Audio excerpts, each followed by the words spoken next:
Modern home appliances, देश में बना देश का ब्रांड।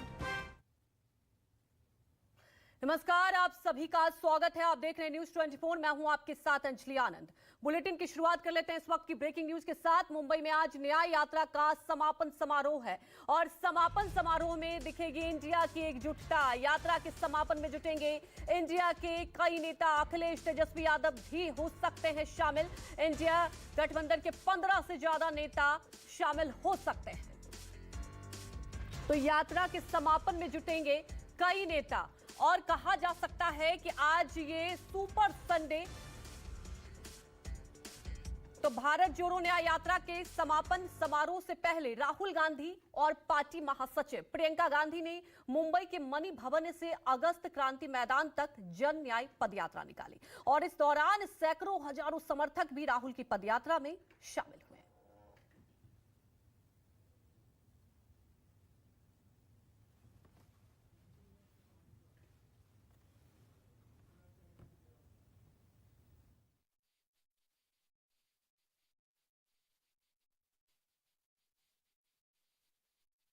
जोड़ो न्याय यात्रा का आज आखिरी दिन है और इसके तहत ये आखिरी उनकी जो पद यात्रा है मुंबई की सड़कों पर है। राहुल गांधी मुंबई के साउथ मुंबई के गिरगांव चौपाटी स्थित मणि भवन से निकले हैं और ये उनकी पद यात्रा है वो मणि भवन से होते हुए अगस्त क्रांति मैदान तक यहाँ पर जाएगी। राहुल गांधी के साथ उनकी जो बहन है प्रियंका गांधी वो भी यहाँ पर है। मणिपुर से ये यात्रा शुरू हुई थी और मुंबई में इसका समापन हो रहा है और आज इसका आखिरी दिन है और इसी के तहत मणि भवन से अगस्त क्रांति मैदान तक ये यात्रा निकाली गई है। मणि भवन की बात करें तो आज़ादी के पहले मणि भवन महात्मा गांधी जी के सत्ता का केंद्र था। कई सारे जो मूवमेंट है, क्विट इंडिया मूवमेंट, खिलाफत मूवमेंट, वो मणि भवन से शुरू की गई थी। और अगस्त क्रांति मैदान की बात करें तो अगस्त क्रांति भी का मैदान का भी एक अपना महत्व है आज़ादी में। वहीं से क्विट इंडिया स्पीच की महात्मा गांधी ने स्पीच दी थी और यहीं से अगर ये यात्रा का आयोजन करके इस प्रकार का संदेश देनी चाह रही है कांग्रेस पार्टी कि महात्मा गांधी के विचारों पर चलने वाली ये पार्टी है और जिस तरीके से महात्मा गांधी ने लड़ाई लड़ी थी उसी तरीके से लड़ाई जो है बीजेपी और केंद्र सरकार में जो पार्टियां हैं उनके खिलाफ वो लड़ रही है।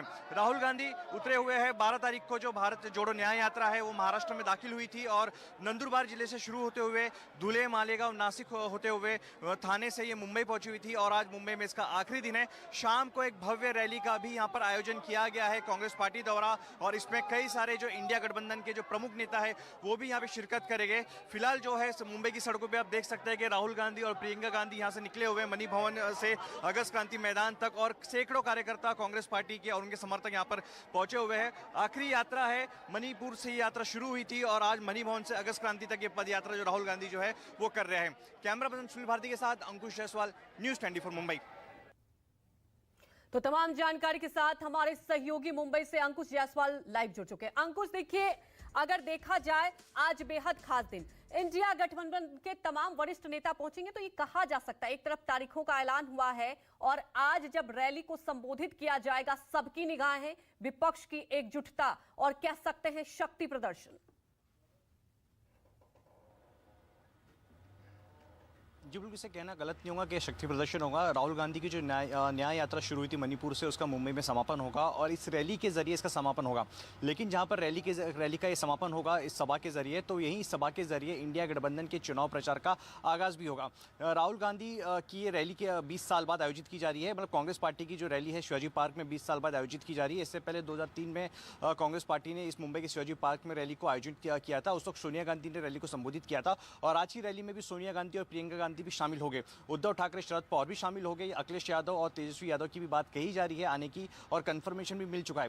प्रकाश अंबेडकर जिसको लेकर सीट बंटवारे को लेकर महाराष्ट्र में पेच फंसा हुआ था वो भी इस रैली में शिरकत करेंगे, उनका भी कंफर्मेशन आ चुका है। तो और जैसा कि मैंने कहा कि 2003 में जब सोनिया गांधी ने शिवाजी पार्क में रैली को संबोधित किया था उस वक्त अटल जी की सरकार थी केंद्र में और बाद में 2004 में कांग्रेस दोबारा सत्ता में आई थी। तो कुछ उसी तरीके के समीकरण को रिपीट करने के, इतिहास रिपीट करने की कांग्रेस पार्टी को उम्मीद है और इस शक्ति प्रदर्शन हम कह सकते हैं कि गलत नहीं होगा। शक्ति प्रदर्शन एकजुटता दिखाने की कोशिश की जाएगी और तमाम जो बड़े नेता है वो एकजुट हो गए। उद्धव ठाकरे भी रैली को संबोधित करेंगे, शरद पवार भी संबोधित करेंगे और जो कहीं ना कहीं जो पेच फंसा हुआ है सीट बंटवारे को लेकर राहुल गांधी और सोनिया गांधी की मुंबई पहुंचने के बाद वो दिखाई दे रहा है कि महाविकास आघाड़ी में जो कई दिनों से बैठकों के दौर जारी होने के बावजूद भी जो बात अटकी हुई थी, सहमति नहीं बन पा रही थी, हो सकता है कि महाविकास आघाड़ी में सीट बंटवारे को लेकर सहमति भी बन पाए और सोमवार को इसकी घोषणा भी कर दी जाए। बिल्कुल अंकुश, सबसे बड़ी बात यही है कि जैसा कि आपने एक महत्वपूर्ण बात यहाँ पर कही, ये आगाज कहा जा सकता है कि यहाँ पर इंडिया गठबंधन के तमाम वरिष्ठ नेता और रैली के एक रूपरेखा भी कह सकते हैं कि आज की रैली को जब संबोधित करेंगे राहुल गांधी और तमाम वरिष्ठ नेता इंडिया गठबंधन के पहुंचेंगे तो एक रूपरेखा और एक मैसेज भी जनता को देने की कोशिश की जाएगी, क्योंकि आप देख रहे हैं तमाम ऐसे मुद्दे हैं जिसे लेकर अभी विपक्ष हमलावर है, खास तौर पर जो अगर आप देखें इलेक्टोरल बॉन्ड को लेकर, तो क्या आपको लगता है कई ऐसे मुद्दों को लेकर आज विपक्ष इसी रैली से जनता को एक मैसेज कन्वे करने की कोशिश करेगी?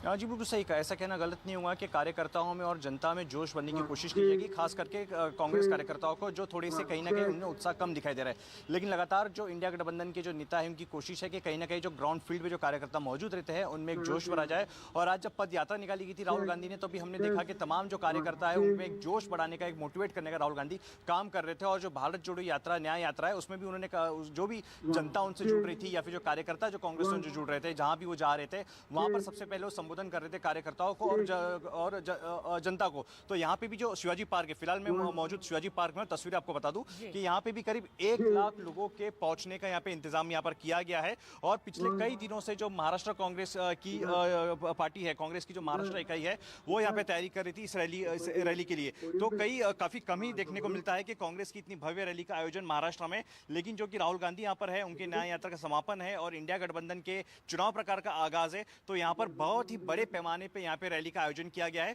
पूरे जो शिवाजी पार्क है उसको बुक कर दिया गया है। अमूमन कोई भी अगर पॉलिटिकल रैली शिवाजी पार्क में होती है तो एक हिस्से में ही होती है, लेकिन इसके आज इस रैली के लिए पूरे शिवाजी पार्क को, क्योंकि यहाँ पे संडे का दिन भी है, बच्चे यहाँ पे क्रिकेट भी खेलते हैं, तो क्रिकेट को भी बंद कर दिया गया है। चारों ओर से यहाँ पे कांग्रेस के झंडे यहाँ पे दिखाई दे रहे हैं, उनकी जो सहयोगी पार्टी है उनके यहाँ पे झंडे दिखाई दे रहे हैं, बड़े बड़े कटआउट यहाँ पे दिखाई दे रहे हैं। तो शक्ति प्रदर्शन तो है ही, साथ ही साथ कार्यकर्ताओं में जोश भरने की कोशिश भी की जाएगी कि चुनाव का ऐलान हो चुका है और सबसे जो पहला फेज है उसमें 5 सीटें जो महाराष्ट्र आप जिक्र कर रहे थे कि चाहे तेजस्वी यादव की बात की जाए और यहाँ पर कई ऐसे नेता हैं जिसमें शामिल होने की बात सामने आ चुकी है। जानना ये चाहेंगे कि तमाम जो पार्टी है क्या उनके कार्यकर्ता भी मौजूद होंगे? वहीं ये भी जरा हमें बताएं कि अगर देखा जाए, क्योंकि बड़े स्तर पर इंडिया गठबंधन की बात की जाए, अभी तक जब से ये अलायंस हुआ है आपने देखा सीट शेयरिंग को लेकर कई बार कहीं ना कहीं कोई बात विवाद रहा, लेकिन आज जब एक मंच पर इतने बड़े नेता शामिल होंगे तो एक कहा जा सकता है एकजुटता भी दिखाने की कोशिश की जाएगी। क्या अपडेट आपके पास, कितने नेता शामिल हो रहे हैं? देखिए, आपने महाविकास आघाड़ी की बात की, जो सीट बंटवारे को लेकर जो पेच फंसा हुआ है, तो पेच फंसा हुआ था वंचित बहुजन आघाड़ी को लेकर, जो कि प्रकाश अंबेडकर की पार्टी है। वंचित बहुजन पार्टी का भले ही कोई सांसद ना हो, लेकिन उनका वोट बैंक काफी है, खास करके अकोला, विदर्भ जैसे, जालना जैसे जो इलाके हैं वहाँ पे उनका वोट बैंक काफी है। तो वंचित बहुजन आघाड़ी ने पिछले चुनाव में काफी डेंट किया था शिवसेना को और दोनों ही पक्षों को।